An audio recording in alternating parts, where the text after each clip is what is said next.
সূরা আশ-শূরার 11 নম্বর আয়াতে আল্লাহ বলেছেন, লাইসা কামিসলিহি শাই ওয়া হুয়াস সামিউল বাসীর, তার মতো কোনো কিছুই নেই, তিনি সর্বশ্রোতা সর্বদ্রষ্টা। আল্লাহর হাত আছে, কিন্তু আল্লাহর হাতের মতো হাত কারোই নেই। ইয়াদুল্লাহি ফাওকা আইদিহিম, আল্লাহর হাত তাদের হাতের উপর আছে, কিন্তু সেই আল্লাহর হাতকে সৃষ্টির হাতের সাথে উপমা দেওয়া যাবে না। সেই হাতের কোনো ধরন কল্পনা করা যাবে না, বর্ণনা করা যাবে না, এবং হাত নেই এটাও বলা যাবে না। আল্লাহর জন্য যেসব গুণাবলী নামাবলী সাব্যস্ত করেছেন, সবটুকুকে কোনো ব্যাখ্যা ছাড়া, কোনো উপমা ছাড়া, কোনো ধরন বর্ণনা করা ছাড়া এবং নিষ্ক্রিয় করা ছাড়া, সেগুলোকে অর্থহীন মনে করা ছাড়া বিশ্বাস করে নেয়া, এটা হলো তাওহীদ আল আসমা ওয়াস সিফাতের মূল কথা। এই জন্য আল্লাহর চেহারা আছে আমরা বিশ্বাস করব, যেহেতু কোরআনে আছে ওয়ায়াবকা ওয়াজহু রাব্বিক, তোমার রবের চেহারা চিরস্থায়ী। কিন্তু সেই চেহারা কেমন? কোনো সৃষ্টির মতো নয়। সেই চেহারা কেমন আমরা কেউই জানি না। সেই চেহারার সাথে কোনো চেহারার কোনো উপমা চলবে না। চেহারা নাই এটাও বলা হারাম, বলা যাবে না, যেহেতু কোরআনে আছে চেহারা আছে। আল্লাহর চক্ষুর কথা আছে, ফা ইন্নাকা বিআয়ুনিনা, আল্লাহর চক্ষু আছে, কিন্তু সেই চক্ষু সৃষ্টির কোনো চোখের মতো নয়।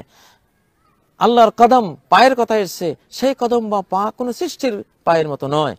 অর্থাৎ যে আল্লাহর কোনো গুণকে ব্যাখ্যা করা যাবে না, কোনো তাফসির করা যাবে না। এর আবিধানিক অর্থ যা, সেটা গ্রহণ করতে হবে।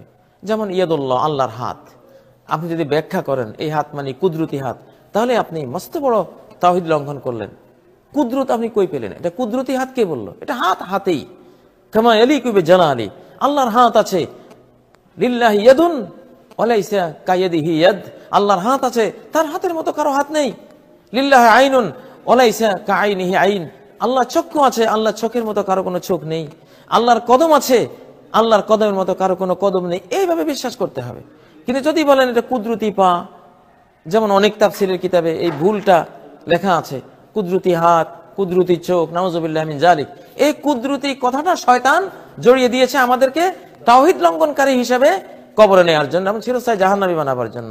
কিছুতেই আল্লাহ তাআলার কোনো নামের ক্ষেত্রে এই জাতীয় কোনো বাড়াবাড়ি করা যাবে না, কারণ আল্লাহ কঠিনভাবে নিষেধ করেছেন, ওয়ালিল্লাহিল আসমাউল হুসনা ফাদউহু বিহা ওয়াযারিল্লাযিনা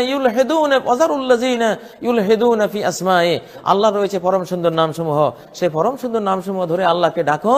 যারা আল্লাহর নামের ক্ষেত্রে বাঁকা পথে চলে যায়, বক্র হয়ে যায়, ইলহাদ করে, কোন নামের ব্যাখ্যা করে, অথবা কোন নামের সাথে অন্য একটা শব্দ জড়িয়ে দেয়, যেমন কুদরতি হাত, কুদরতি চোখ, কুদরতি পা ইত্যাদি, এইভাবে যারা ইলহাদ করে, আল্লাহ বলছেন জারু, এদেরকে বর্জন করো, এদের সাথে তোমাদের কোনো সম্পর্ক থাকতে পারে না, এদের থেকে সম্পর্ক ছিন্ন করে নাও, এরা তোমাকে সর্বনাশ করবে।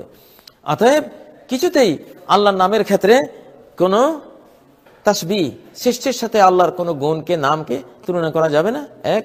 দ্বিতীয়ত আল্লাহর কোনো নাম ও গুণের উপমা দেয়া যাবে না, যে আল্লাহর হাত মানুষের হাতের মতো, আল্লাহর পা আছে মানুষের পায়ের মতো, ইত্যাদি ইত্যাদি, এটা করা যাবে না।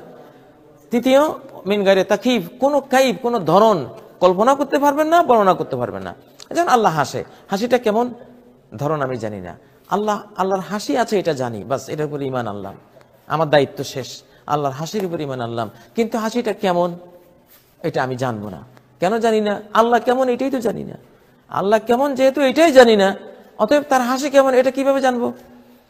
মানুষ কেমন হাসে এটা জানি, যেহেতু মানুষটা কেমন তার আকৃতি প্রকৃতি আমার জানা আছে, অতএব মানুষের হাসি কেমন হয়, মানুষের হাসি আমি শুনলে আমি বুঝবো হাসিটা এরকম হয়। কিন্তু যেহেতু আমি আল্লাহকে জানি না, আল্লাহর হাসি কেমন এটা কিভাবে জানবো? অতএব আল্লাহর গুণের কোনো ধরন বর্ণনা করা এটা নিষেধ। আবার এইভাবে কুদরতি হাত, কুদরতি পা ইত্যাদি বলে তাতিল করে দেয়া, আল্লাহর মূল গুণটাকে অর্থহীন করে দেয়া, নিরর্থক করে দেয়া, বাতিল করে দেয়া, এটাও একটা মহাপাপ। অতীতে এগুলো নিয়ে অনেক বিভ্রান্তি হয়েছে।